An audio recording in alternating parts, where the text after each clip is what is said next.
Hey everyone, Overkill's back with another toy review video, and today we're taking a look at the McFarlane Toys Mortal Kombat Baraka. And I think this is a bloody variant, because this is the first one I've had like this, and I won it on an Instagram giveaway from Evolve Toys. So, definitely hit up his page. He does some awesome giveaways. This is, I think, the second thing I've won from him. First was a raffle, but this was just a free giveaway I won. So I was really super stoked about this. First up, I can tell that this bloody version is the version to get for Baraka. It just pops right off, and it suits this character so much. I'm not necessarily a huge Baraka fan, but this will be a welcome addition to my Mortal Kombat collection, and it is a line that I see myself getting more and more into. And that was thanks to starting out with Storm Collectibles, Sub-Zero, and Scorpion. And then I started getting some of these because they scale fairly decent together. Now that I've won him, I have Shao Kahn, and I have a Spawn as well. And I have a Noob Saibot and Cabal pre-ordered. So I can see my Mortal Kombat collection growing a little bit. And these are a little bit more reasonable to get than the Storm Collectibles, obviously. So what we'll do first is take a look at the package. You can see it's got a pretty cool looking picture of Baraka here. Bloody mouth. Just says Mortal Kombat up top. I know the camera don't catch the box totally, but it just has his name down at the bottom. Shows he's got a stand inside. The sides just say Mortal Kombat, and it's got the classic brain that he eats inside there. And this side has just another close-up look of the Baraka, and the same on the back. Just shows him posed up.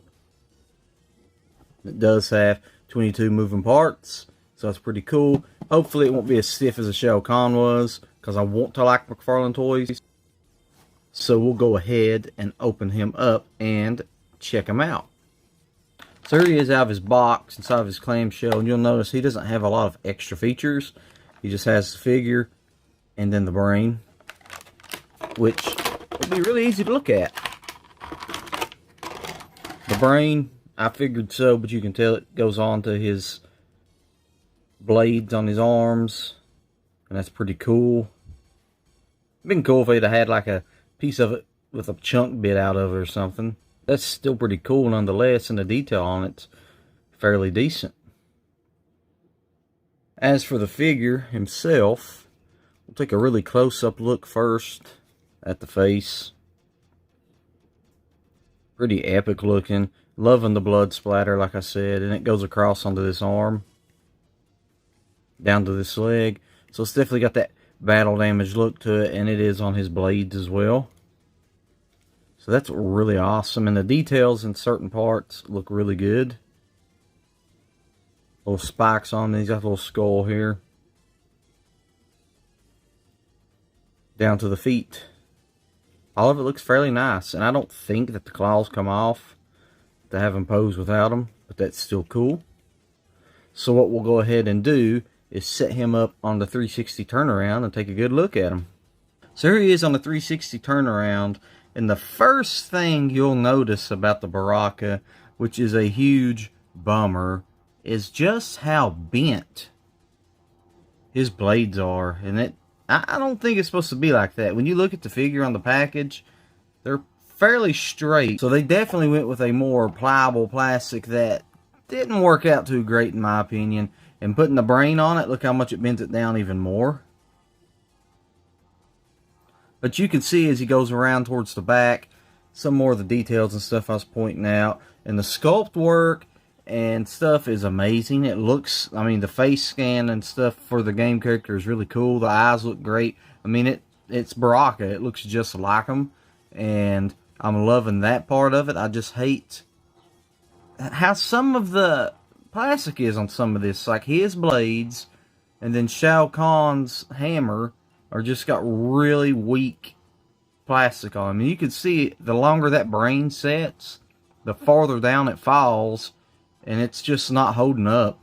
And it needs to be something that can be a little bit stiffer. I don't know what kind of in-between they can go with, but they need to work on something to help out with that.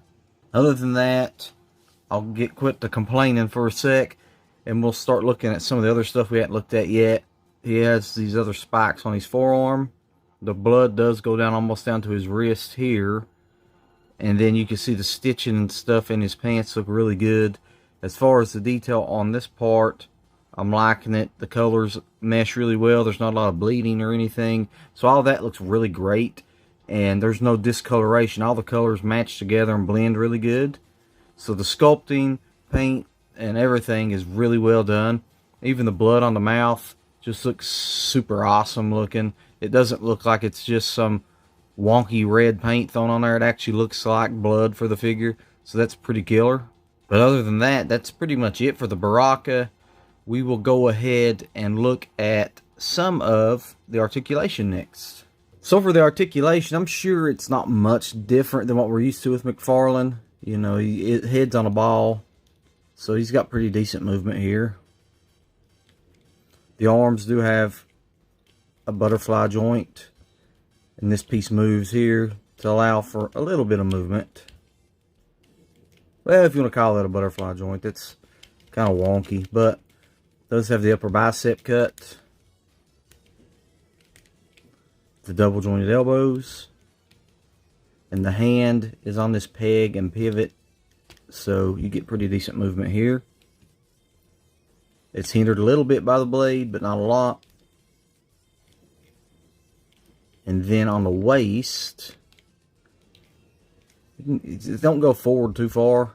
It's not that this belt hinders it, it's just kind of limited. But down at the waist part, see, we have no turn, so it's all turn here. Split is pretty much non-existent on him. And he does have an upper thigh cut here. And he does have double jointed knees.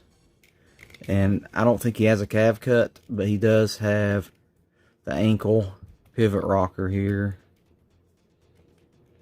And he has toe articulation that gets radically out of the way.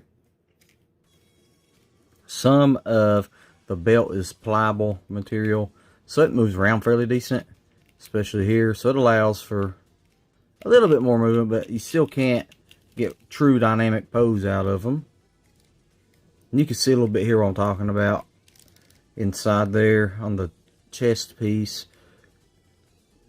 But it looks like down in there that the waist should turn. So I don't know if it's something that's just the way it's cut or what, but mine won't turn. So there's that. And that's it for the articulation. I mean, it's what you expect from a figure. It's just going to be hard if you're wanting to pose them fighting. You're not going to be able to do any kicks and stuff, which I know Baraka is known for his blade attacks. So there's that. I think some interchangeable hands with fists would have been a great addition for him. But overall, it's a fairly solid figure. So we'll go ahead and wrap this thing up and put them on the 360 one more time and do our final thoughts. But there you have it. There is the McFarlane Toys Mortal Kombat Baraka in all of his glory. A very solid figure. Joints wasn't jacked up on this one this time. The articulation is fairly spot on aside from the legs. The sculpting is great. It's one of the best looking ones I've seen so far. I mean, you can see some of the stuff that pop on it as he's turning, and it was just amazing altogether. And he come with a little optional brain to chew on, so that's pretty cool. So the only negatives, of course, is very limited leg movement and those very, very crappily bent blades. And I'm going to have to figure out a way to get those things straightened up because the plastic is just way too pliable on it. And it's definitely going to need some work. But that's going to be it for this video. I appreciate all the support, all the views, comments, any of it helps out. Thank you for watching. And until next time, I bid you all farewell.